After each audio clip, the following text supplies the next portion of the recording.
Fala, gurizada, tudo bem? Olha só, estou passando aqui para explicar um pouquinho sobre a lei de Coulomb.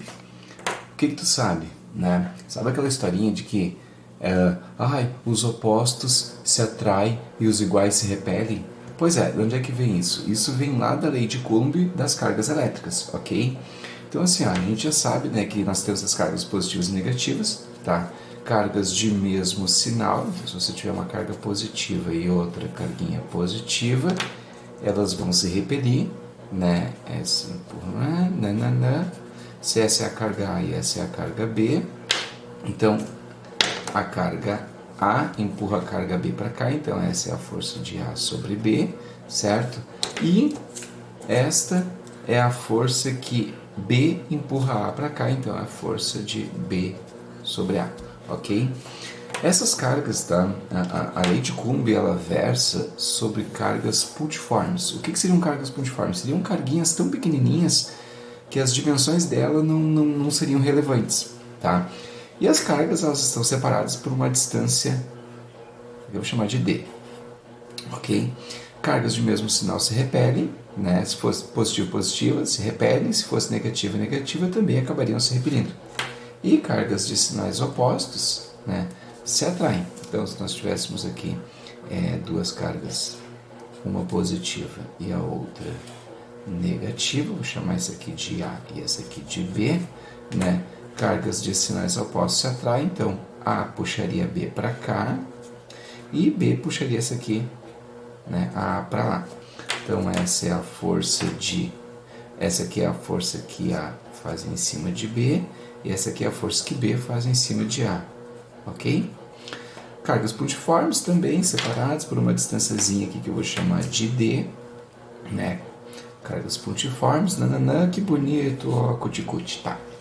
Ok, agora olha só, lembrando mais uma vez, tá? Que esse cara tá positivo porque ele tem falta de elétrons. Esse cara tá negativo porque ele tem excesso de elétrons. O que a carga B quer? Ela precisa se livrar de elétrons, né? E a carga A, ela precisa de elétrons. Então, veja bem, por que aqui a gente une a fome com a vontade de comer? Porque a carga A está precisando de elétrons. Então ela vai dizer o que para B? Ai, B, vem para cá, me dá elétrons. E o que a B está dizendo para A? Ai, A, vem para cá que eu tenho elétrons para te dar. Não, essas coisas, ok? Bom, a pergunta é, como é que você calcula a força com que as cargas se repelem ou que as cargas se atraem? Lembrando que esses pares de força obedecem à terceira lei de Newton.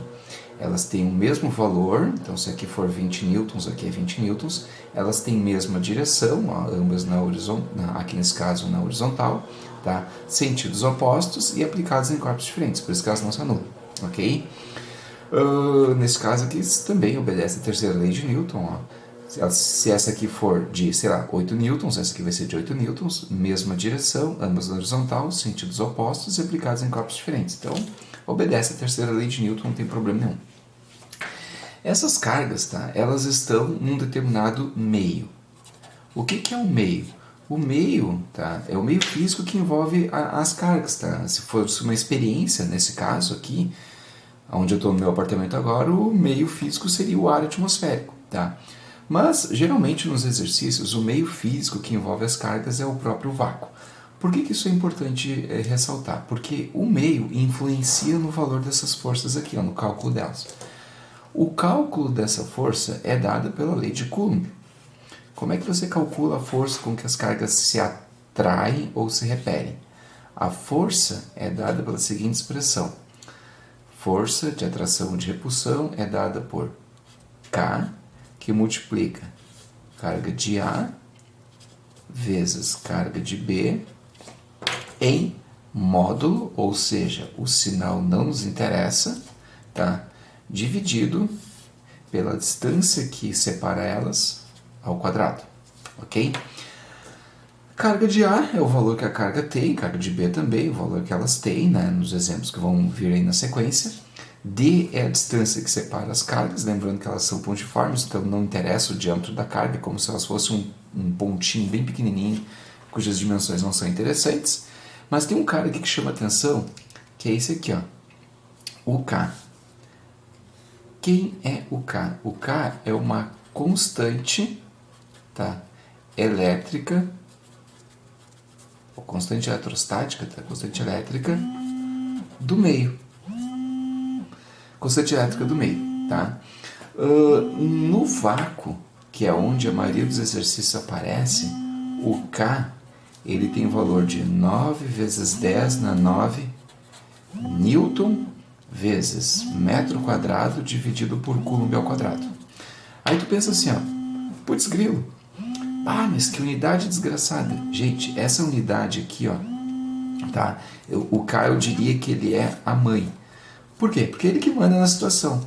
Tá vendo? Essa distância aqui eu vou botar em centímetros ou em metros? Tem que botar em metros, porque o K ele é medido em newtons vezes metro ao quadrado por Coulomb ao quadrado. O valor da carga eu boto em quê? Boto em Coulomb, para poder cortar aqui depois com Coulomb ao quadrado, ok? Se tu, a rigor, trabalhar com todas as unidades, o K trabalhar nessas unidades, as cargas de A e B e a distância trabalhar em metros, tá? E em coulombs, automaticamente tu vai colher a força em newtons, tá? Só uma questão depois, no próximo exemplo eu explico, tá? Então, a lei de Coulomb, ela te permite calcular essa força, tá? Quem é essa força aqui, ó? Essa é a força de A sobre B ou de B sobre A, é dado por essa fórmula aqui, ó. Como é que calcular ela? Através dessa expressão aqui. Uma coisa importante, tá? A força, ela depende do meio? Sim, porque cada meio tem um seu K, certo? Geralmente no vácuo, tá? Geralmente os exercícios cobram o K do vácuo, que é esse valor aqui. Mas se for, por exemplo, meio óleo, água ou próprio ar, tem outros valores de K, tá? A força é diretamente proporcional ao produto das cargas, tá? Mas a força é inversamente proporcional ao quadrado da distância, ok? Isso vai ser muito importante, depois eu vou explicar no que isso pode acontecer, tá? Bom, daqui a pouquinho eu já resolvo um exemplo, tá? Mas vamos fazer uma análise, né, de como a força ela se altera em função da distância e que tipo de gráfico vai dar isso, tá? Então vamos pegar uma outra folhinha aqui, ó. Então agora a gente vai analisar o gráfico, tá? Gráfico da força vezes a distância, tá? Que eu separo as cargas. Vamos imaginar o seguinte, tá? Vamos supor que eu tenha, tá, duas cargas aqui, tá? Eu não vou dar nome para elas agora, sabe? Uma carga positiva e outra carguinha positiva que estão separadas por uma distância D, ok? Eu sei que a fórmula para calcular a força é K, que multiplica a carga de A vezes carga de B, dividido pela distância entre elas ao quadrado, ok? As forças aqui, as cargas aqui em módulo, tá? Eu sei que a fórmula é essa aqui. O que eu vou supor aqui, ó? Tá? Eu vou supor que essa... Tem uma carga A, que é uma carga B. Eu vou supor o seguinte, que quando eu pegar K e multiplicar pela carga de A vezes a carga de B e dividir por essa distância aqui ao quadrado, vamos supor, tá? Vamos supor que essa força aqui seja uma força de, sei lá, vou jogar um valor aqui qualquer, 64 newtons, ok? É um valor que eu tirei aqui da minha cabeça agora, tá? Valor de 64 newtons, vamos separar aqui. Agora, vamos brincar com essa distância aqui, ó. Eu pego a mesma carga, as mesmas duas cargas, A e B, tá? Só que agora eu separo por uma distância de 2D. Ou seja, essa distância é o dobro daquela lá. Aí tu vai dizer, bom, se quando a distância era D, a força é de 64 newtons entre elas, então quando eu dobrar a distância, a força cai pela metade. Então a força vai ser de 32 newtons, né? Só que daí é que é o erro, tá? A força ela não reduz pela metade. Quando você dobra a distância de D para 2D, você dobrou a distância, só que você dobrou ela, só que ela está ao quadrado. Então, quando você dobra, quanto é que é 2 ao quadrado? 4. Isso aqui vai ficar um fator de 4 vezes maior. Então, tu vai ter que dividir isso aqui por um número 4 vezes maior. Logo, vai dar uma força 4 vezes menor. E o que é 4 vezes menor do que 64 newtons? Dá, se fosse a metade, daria 32, tá? A metade de 32, que é 16 newtons, ok? Se eu pegar essas mesmas cargas agora e triplicar a distância entre elas, pega a carga A e a carga B e aumenta a distância entre elas para 3D.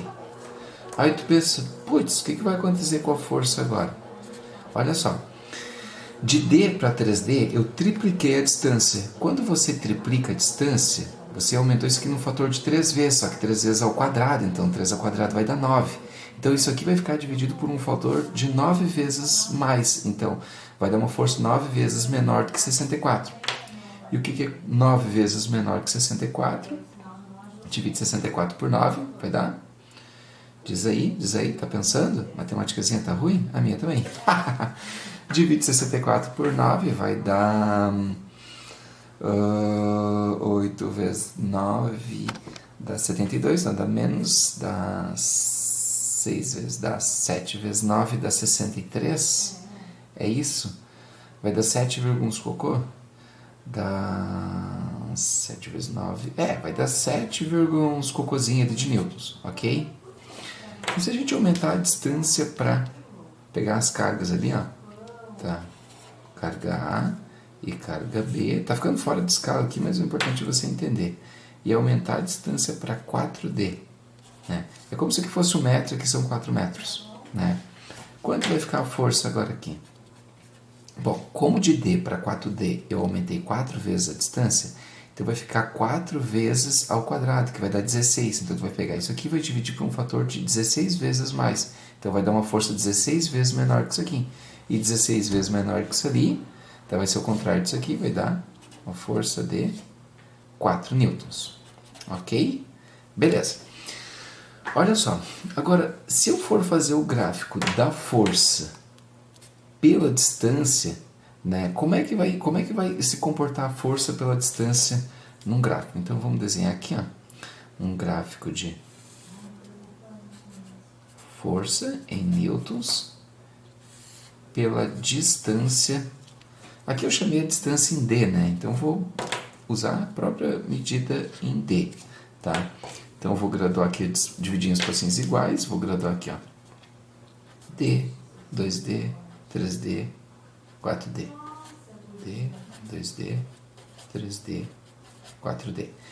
Como a força aqui ela foi até 64 newtons, então se eu graduar de 10 em 10 aqui, eu vou ter que ir até 70, né, pra gente ter um valor um pouquinho melhor.